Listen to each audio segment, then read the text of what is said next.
At a wedding we went to, my wife spent the entire evening dancing with her male best friend, acting as if I didn't exist.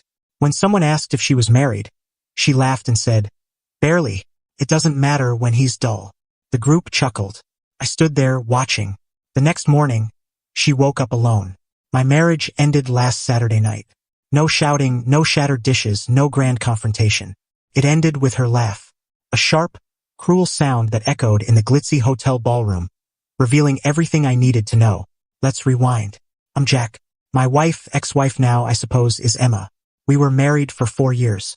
On the outside, we probably seemed fine. Nice home, fancy cars, the whole package. But beneath the surface, the cracks were deep. I sensed it for about a year. I'm a perceptive guy. I pick up on things. And what I picked up on was Ryan. Ryan, her best friend. Her brother from another mother. For the first few years, I played the role of the trusting, laid-back husband. I convinced myself their bond was just history, nothing more. But over the past year, after we tied the knot, something shifted in her. Her sense of entitlement ballooned, while her respect for me dwindled in equal measure.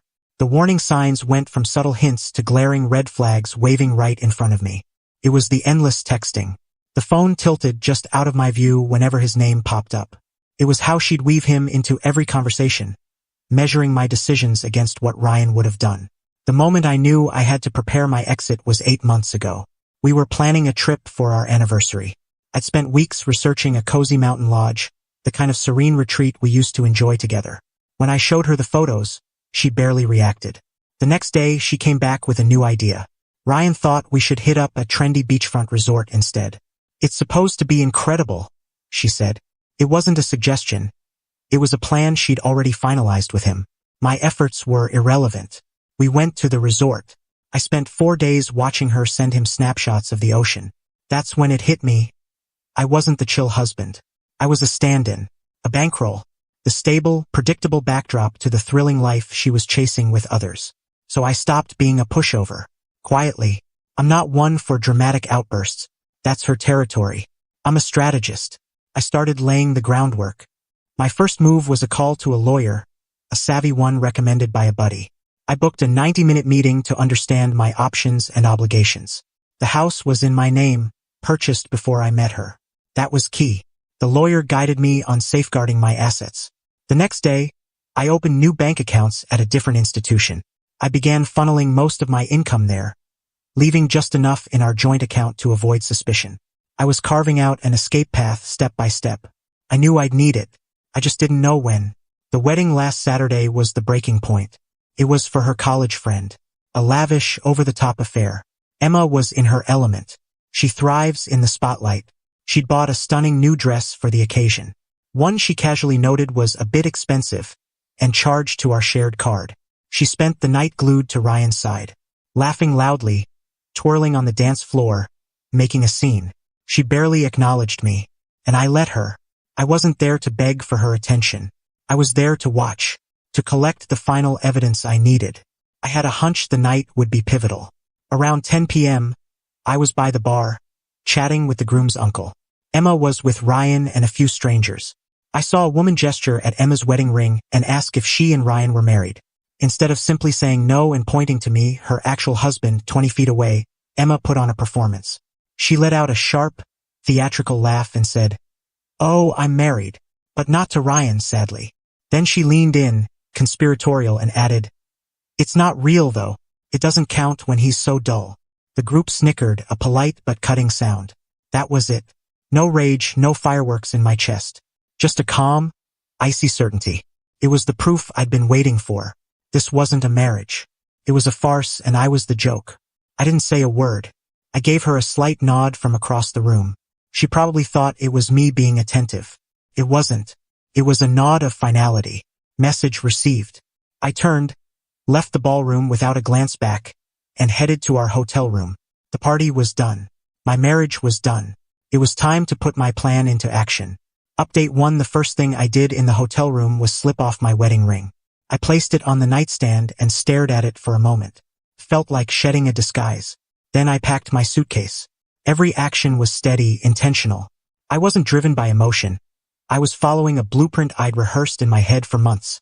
I was a man carrying out a mission. Nothing else. I checked out of the hotel, got my car, and drove home. No radio, just quiet. The 40-minute drive was the most serene I'd felt in ages. The burden of pretending, of swallowing her constant subtle disrespect, was gone. I arrived at the house around 11:30 p.m. My house. My first task was securing the property. I went to the smart home panel in the kitchen, pulled up her user profile and deleted it with a few taps. Her access code was erased. Her key fob was disabled. I went to the garage and changed the entry code manually. In minutes, she was a stranger to my home, locked out completely. Next, I cut off the funds. I sat at my desk and logged into our joint bank account, the one I kept funded for her car payments, shopping sprees, and brunches with friends. The balance was a few grand. I transferred every cent to my private account. Then I logged into my primary credit card account. She had a secondary card she treated as her personal slush fund. I reviewed the recent charges. The dress for the wedding, a spa day with Ryan's sister, new luggage for a trip she was planning with her girlfriends. I reported her card as lost. The account was frozen instantly. Her financial lifeline was severed. Then came the tough part, her belongings. I had a stack of new moving boxes in the garage, bought specifically for this moment. For the next 3 hours, I methodically removed her from my home. I wasn't angry or heartbroken. I felt oddly detached, like a caretaker clearing out a tenant's things. I emptied her sprawling closet, her bathroom drawers, her desk in the study. Every dress, every heel, every bottle of overpriced skincare. I was thorough. I sealed each box and stacked them neatly in the garage. The house started to feel like mine again. It was calm. It was orderly. At 3 a.m., I sent a 2-word email to my lawyer, "Start it." Then I went to bed and slept deeply for the first time in a year. The calls began the next morning. First, a chipper, clueless one from the hotel. She assumed I'd gone to work. An hour later, a furious, bewildered one. Her card was declined when she tried to pay for her and Ryan's room service breakfast. An hour after that, full-on panic. She was on the porch and her key wouldn't work. I chose to answer that one. "Jack, what's happening? I'm locked out," she shouted. "I know," I said, my tone even. "What do you mean, this isn't a joke? Let me in." "No," I replied, voice flat. "I heard what you said last night, Emma. I heard you tell everyone our marriage doesn't count because I'm dull. So here's some excitement for you. You're free now. No more boring husband. No more boring house." She started backpedaling naturally. It was a joke. I was overreacting. I'd misunderstood. "It doesn't matter," I said. "It's over. Your stuff is packed in 42 boxes in the garage. A moving company will take them to a storage unit tomorrow. I've paid for 3 months. I'll send you the details when it's done. The bank account is empty. The credit card is canceled. Divorce papers will be served Monday. We're done."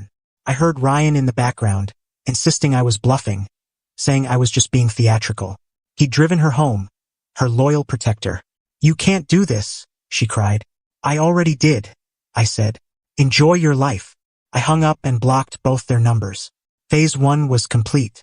Update 2, of course, they didn't just let it go. People like Emma and Ryan don't face consequences gracefully. They need to spin a story where they're the victims. For a few hours, they loitered. My security cameras caught them trying the doors. Ryan puffing out his chest for the camera like some tough guy. It was laughable. He even tried to ram the front door once, then seemed to realize it was solid oak and he wasn't in an action flick. The next day, when the movers arrived, they parked across the street in Ryan's car and watched. I made a point of stepping outside to check the mailbox, then spent 20 minutes tending to my front lawn, completely ignoring them. My refusal to engage seemed to enrage them more than anything. When direct tactics failed, they switched to a smear campaign. Emma's specialty. Within a day, the rumors started. I was the bad guy, a possessive, insecure husband who couldn't handle her having a male friend. Their version was that I'd had a meltdown at the wedding, imagined things, and kicked her out in a jealous rage. It was a clever story, and some people believed it. The first blow came from Emma's mom, who left a long, emotional voicemail about how ashamed she was of me, how Emma was devastated, and how I needed to man up and fix this. I saved the message but didn't respond. Then came texts from Emma's aunts, full of venom. I was a tyrant. I was cruel. They'd make sure everyone knew the truth. They were trying to corner me. They didn't know I'd already cut them off. I needed evidence. Solid evidence. A wedding is a public event, And in 2025, everything's recorded. I didn't want to deal with the official photographer. I thought about who'd have the most footage. The bride's younger cousin, Lily. She'd been filming everything for her social media. I found her online and sent a polite message, saying I was compiling a memory album for the newlyweds and wanted her clips from the reception.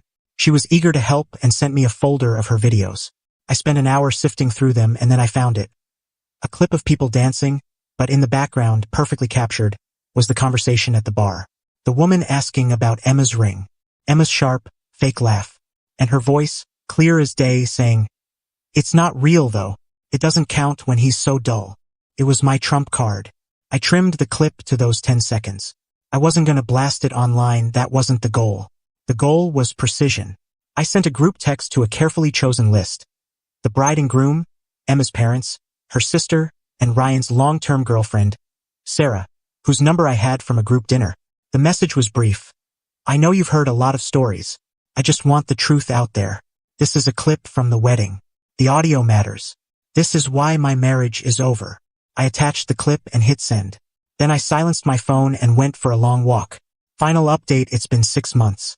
The divorce is finalized. My lawyer said it was one of the fastest cases he'd handled. A video of your wife publicly dismissing your marriage tends to strip away her leverage. The video didn't just end my marriage. It unraveled their entire world. The bride and groom were livid with Emma for stirring up drama at their wedding and cut contact completely. They even sent me a personal apology, which was a decent gesture. Emma's parents were the real surprise. They're obsessed with their social standing, and the video of their daughter acting so callously was a public embarrassment. From what I heard, they confronted her with the clip, and when she couldn't deny it, they pulled all their support, emotional and financial. The lawyer they'd funded for her was dropped. They told her to get a job and fend for herself for the first time ever. Ryan got hit hardest. Sarah, his girlfriend, was a force of nature. She didn't just leave him, she went nuclear.